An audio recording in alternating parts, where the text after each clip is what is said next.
Just one thing I wanted to say about this video is poor old Steve from PCA. He had to do he had to do a whole webinar sat in a roof space. Yeah, sat in a roof space. If you have a look at photo. Enjoy.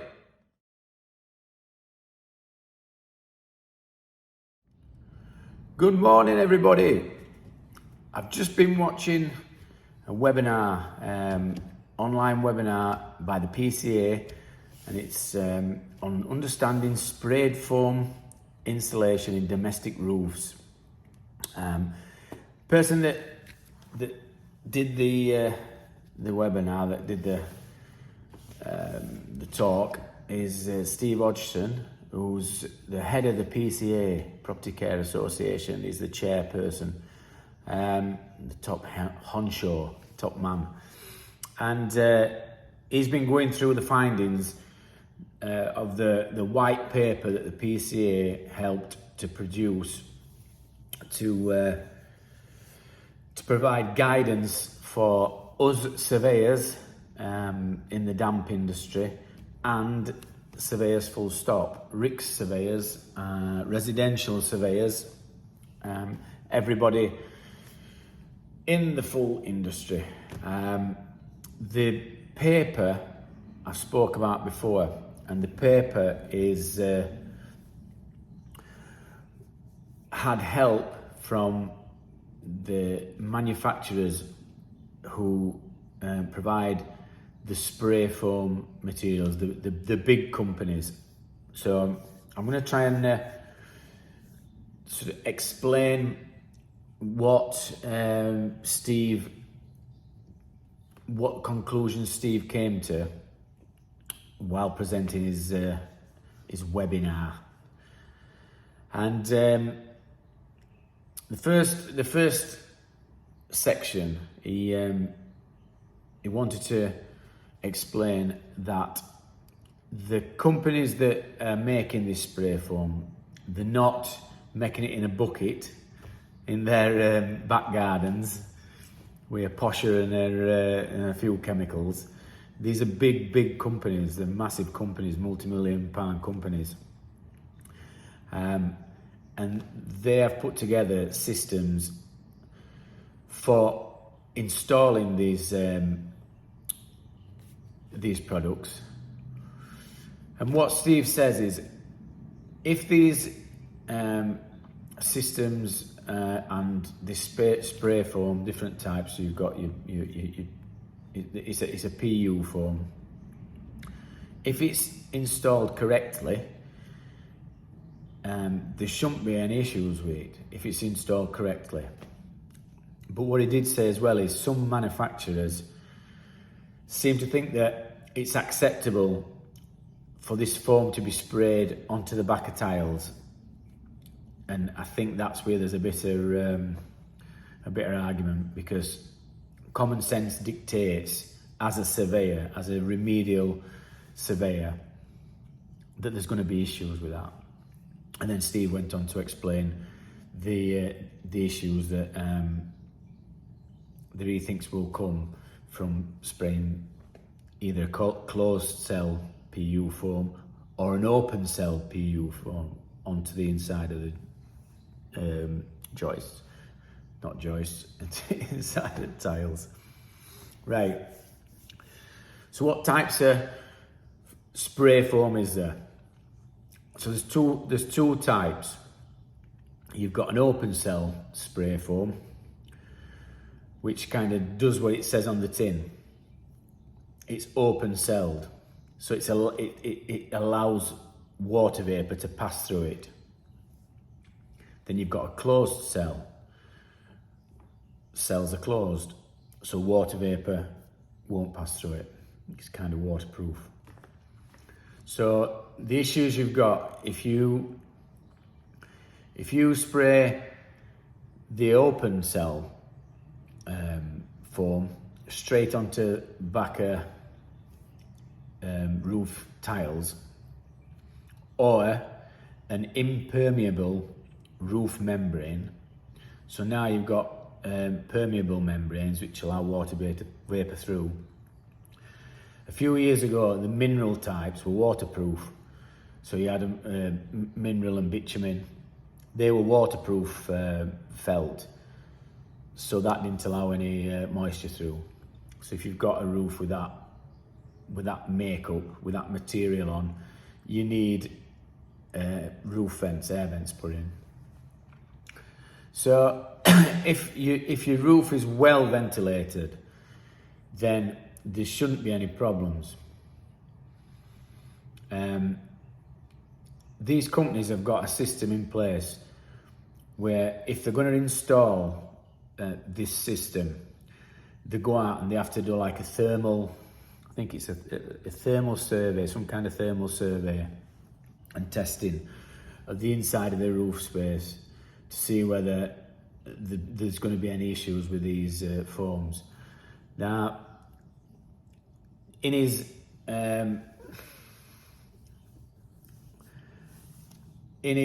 sort of, I'm trying to think of word. It's gone. In his research, that's what I'm looking for. In his research, Steve asked quite a few people that's got this foam insulation, and I don't think it was an exhaustive study, but every one of the people that he asked that had this system fitted, none of them had this thermal mapping or this thermal testing carried out prior to having it installed. So that is part of the problem.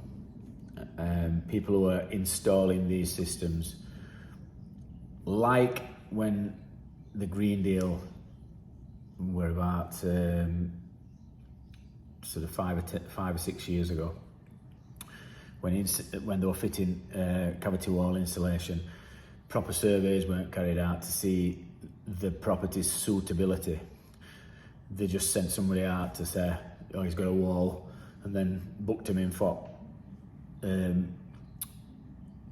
insulation to be fitted, and then technicians used to turn up on site. I'm saying technician loosely, probably labourers, turned up on site,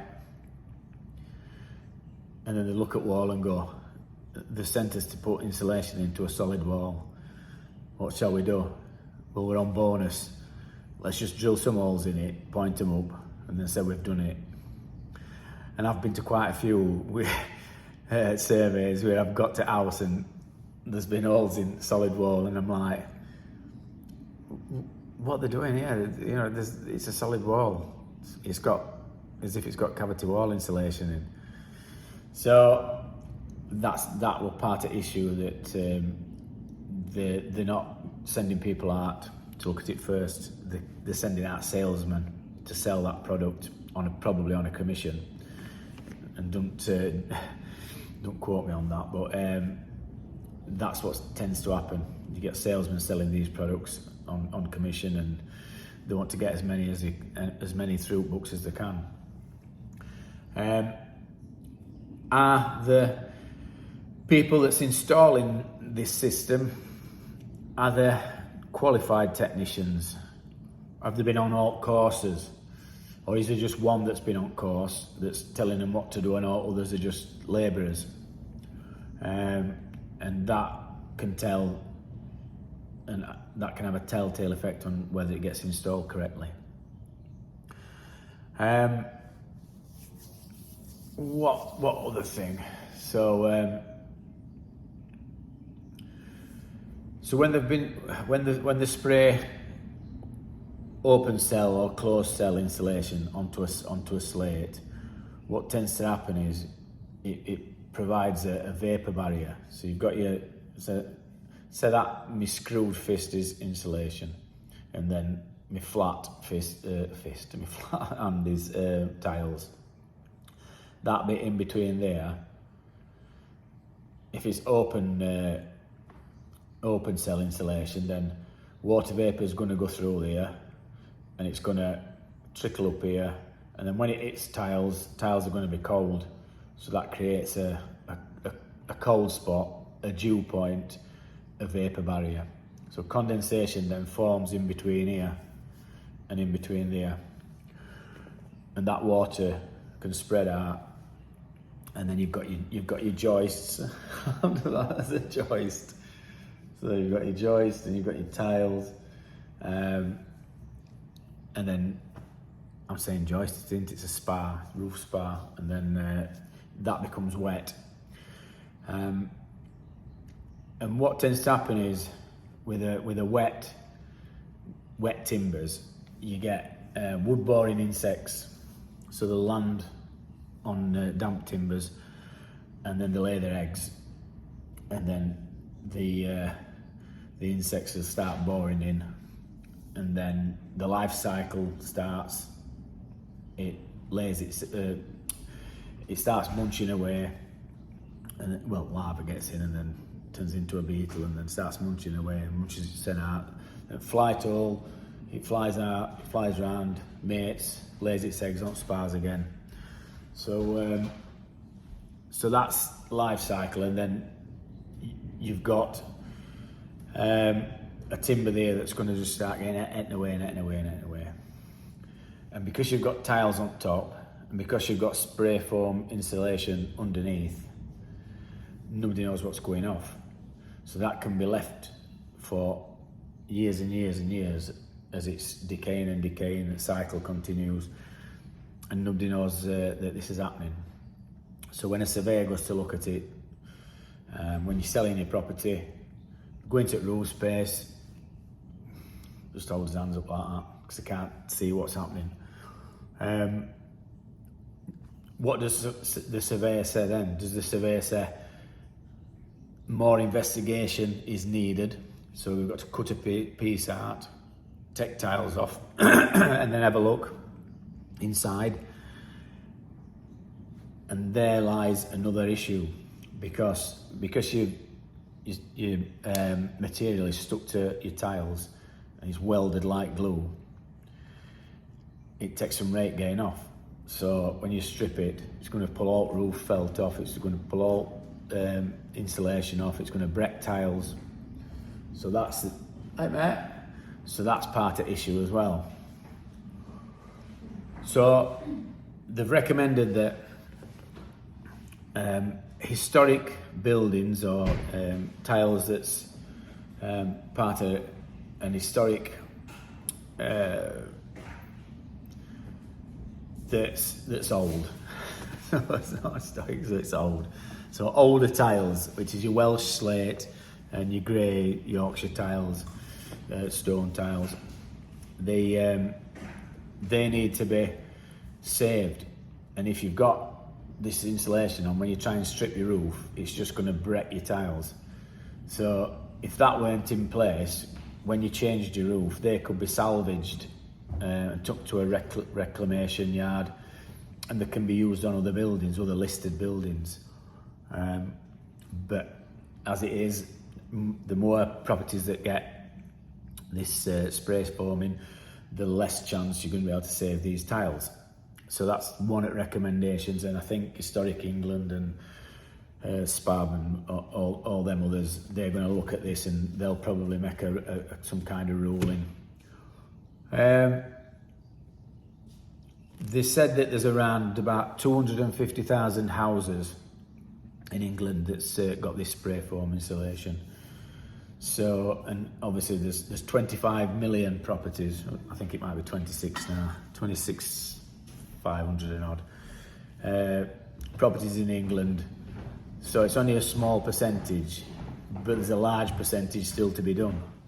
So if you can just hear a giant walking in with big feet and big massive footprints, that's me other half. Yeah, it's not Jack and the Beanstalk giant coming running after me. She's not very light on her feet. She failed to be a ballet dancer. Didn't you, love? Yeah.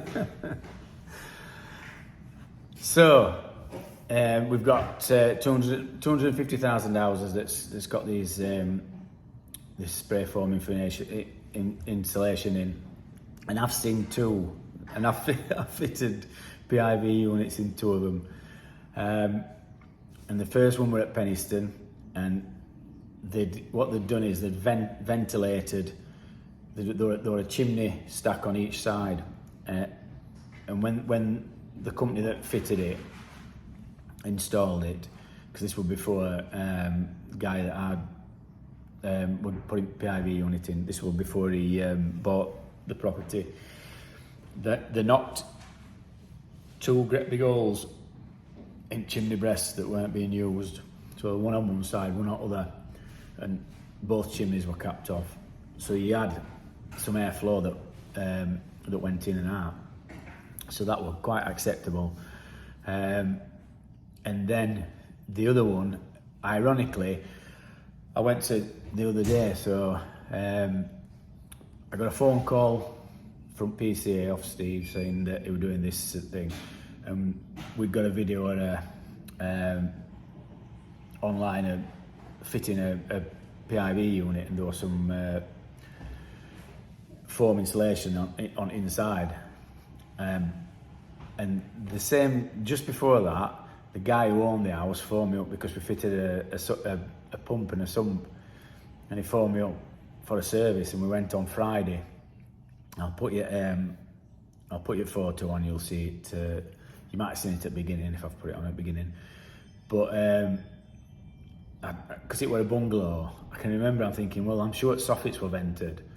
So when I went, I just wanted to make sure, and there were air vents all the way around. So you'll see a picture of a soffit, and that was his property. So that roof space is all vented through soffit switches on three sides at bungalow.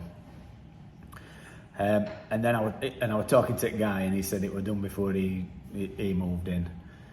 So so if you're thinking of getting spray foam insulation fitted, things you've got to consider is this: will the bank in future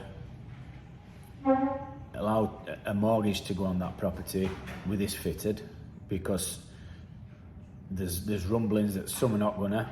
The people have had mortgages turned down because of it.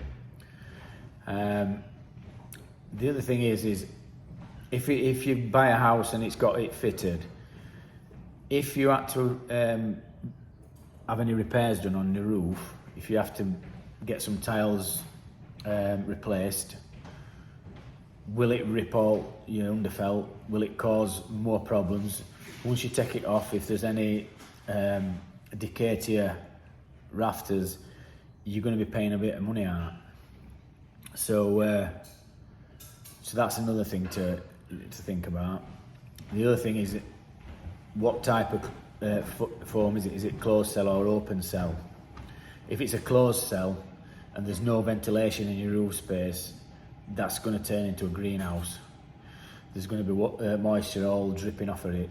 And if it's an open cell, is that moisture going to hit a vapour barrier as it exits building? So there's quite a few things to think about with it. It's not straightforward, and I hope I've given you a bit of value by listening to this. If you've got to end, you know what I mean. So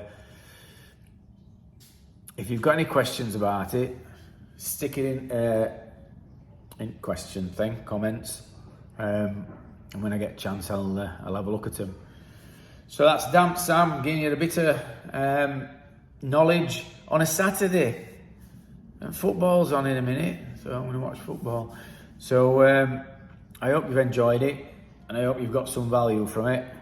And if you can subscribe for me and share the video if you're not already subscribed. If you are subscribed, thank you very much. And I'll keep sticking you some good content out. I don't have to do that now. I don't have to do that because I've got my clicker. See you later. I did have my clicker.